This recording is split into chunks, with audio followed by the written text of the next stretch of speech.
So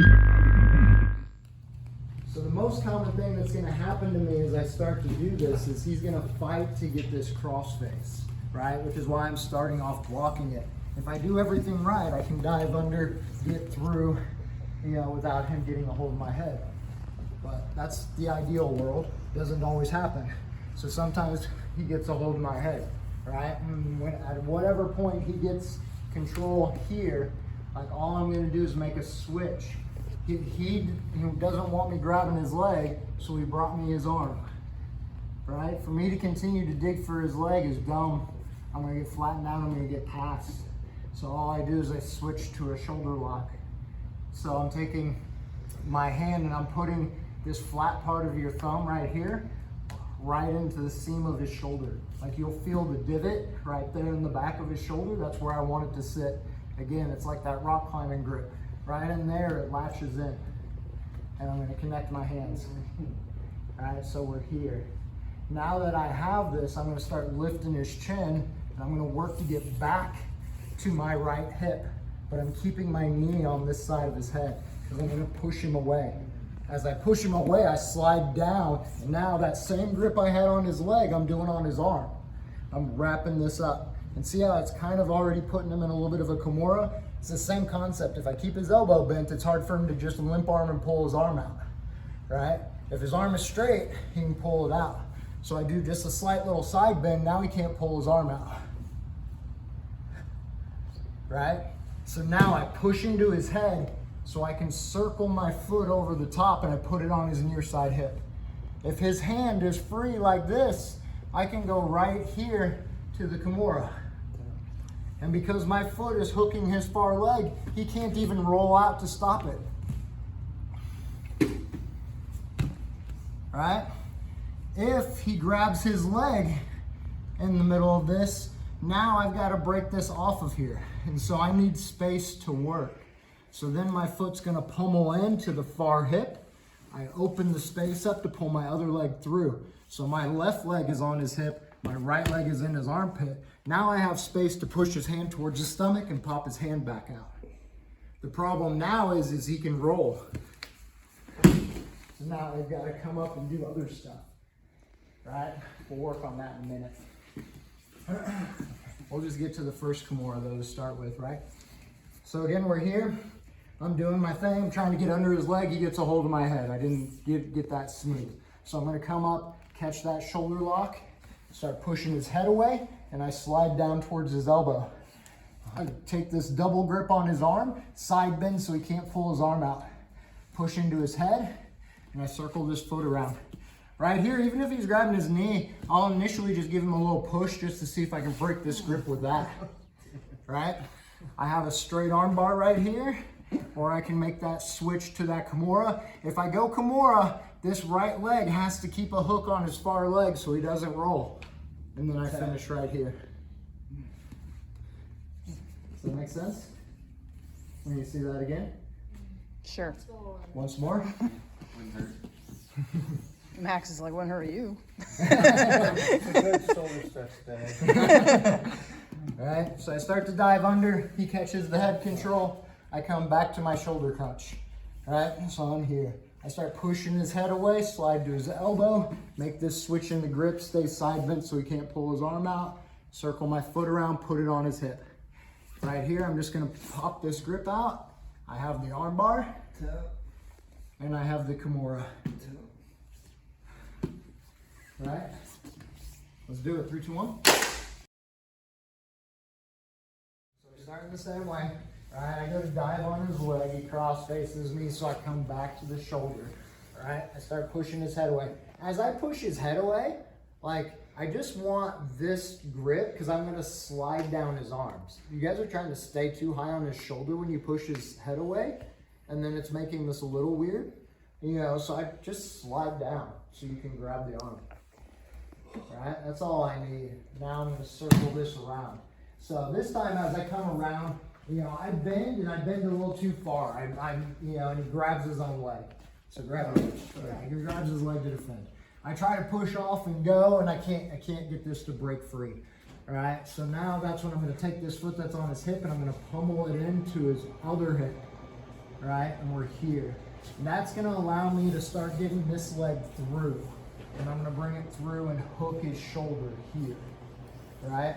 And this, the reason we're getting to this is because it's gonna give me a bunch of different options. But for right now, we're gonna play off of this option here where we go back to our Kimura. For the Kimura, what it does is it opens up this space now.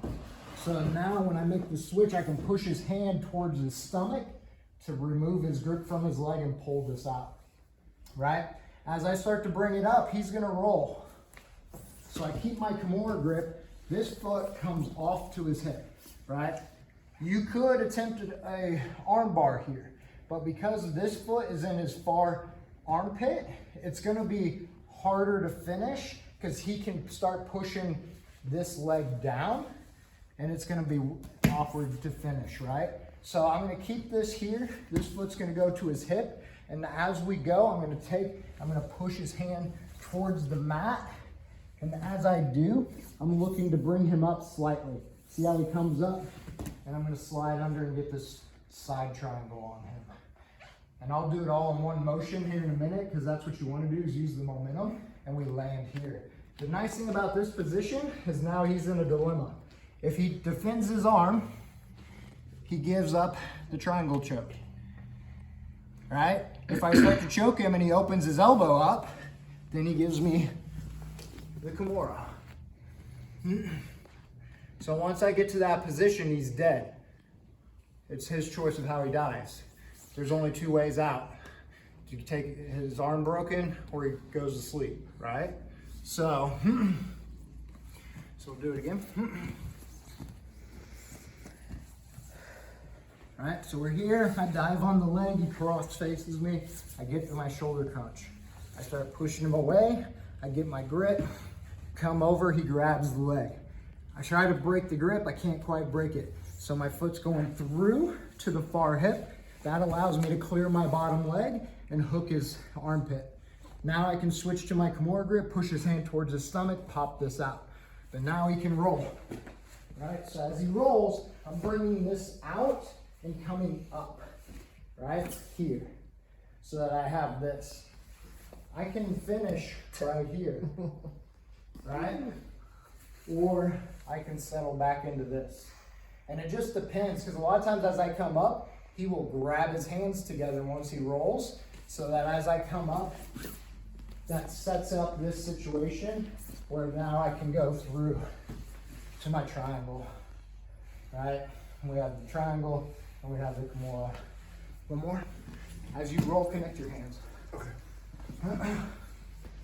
All right, so we're here. I dive. I come back. Push. Come around. I can't free this. So I come through. Push. Wait till I break the grip. Right? So now he rolls so he can regain his grip together. Yeah. Right? Because he wants to defend that arm. Right? So since he's doing this, I would just grab your hands. That's not going to stop that. Right? So now I come up, put him in this side triangle. Right? Now we got the triangle and the Kimura dilemma, depending on what he wants to do. Make sense? Let's try it. 3, 2, 1. So once I get this shoulder crunch, I bring my leg over the top and I get this foot through and I'm in his armpit, right? He's connected here, right? We have the pathway we were just doing, right? Another pathway for me is if I want to make him roll, instead of me waiting for him to roll, maybe I can't get his hand off of his hip and we're just kind of stuck here. I'm like, well, crap. Now what? This far foot, I just pull it to me and I grab his leg. Now I pull his legs in and I roll him. Right? You go crisscross this type of stuff? No. And now I can play this, or we can go right back to all of this. Right? So that's one option off of there. Same thing. Right? I can also get here, and instead of going that route, I can turn and I can start coming back up. As I come back up, I can shoot triangles through other ways, or I can simply back step over the top, sit back, and now I'm on his back.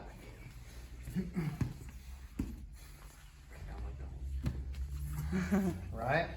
So there's a bunch of different options once I get to this spot, and it's a really good spot to be in. Something else to go spider web, because I like to show how jiu-jitsu is very circular. Am I bare naked defense? Or? Nope, you're gonna come up and stack me. So if we're playing this and he comes up to stack me, I can spin under and look where I am. Come right back into this arm saddle, and we're back into this position again. Right, so I can simply roll through, and now I'm right back in and playing all of my options off of this. Yeah, and I can play this situation. Right, so so it becomes one of those things. Just go full guard. Like if you've ever shot an arm bar from full guard and they just stack the crap out of you to defend, they just spin under, and now I'm in the arm saddle, and I have all of those same options again. Right, so. So it's a position that you can get to from several different places once you understand the concept of that arm saddle. Maybe going from the butterfly half to it isn't your game. And you're like, yeah, I'm not gonna play that. That doesn't feel real good. That's fine, but there's other ways to end up in that spot that work really, really well, right? Go butterfly guard. So I was working this. Sam was showing me this sequence and we added the arm saddle to it. So if I go rolling Kimura on him, and I start coming around, but instead of just settling for keeping his elbow to the mat, he tries to turtle up. I come up and I start trying to hit the swim move, but he takes his right hand, he peels my foot off of his head. He's like, no, you're not hitting that on me. Cool, now I'm in the arm saddle. Alright, so we're right back to this whole sequence again. So this position shows up from a lot of different areas. So if you get really good at this arm saddle position, it can become a really big part of your game. And like I was telling Josh earlier, like for guys who are real big and strong, this is how you break their arm. This is like, if I want to tap Mark with an arm bar or Solomon with an arm bar, this is where I do it from. So it's really hard. I have so much leverage that it's hard for them to stop me, from opening it up and getting their arm. So just something to keep in mind. All right, cool. Any questions?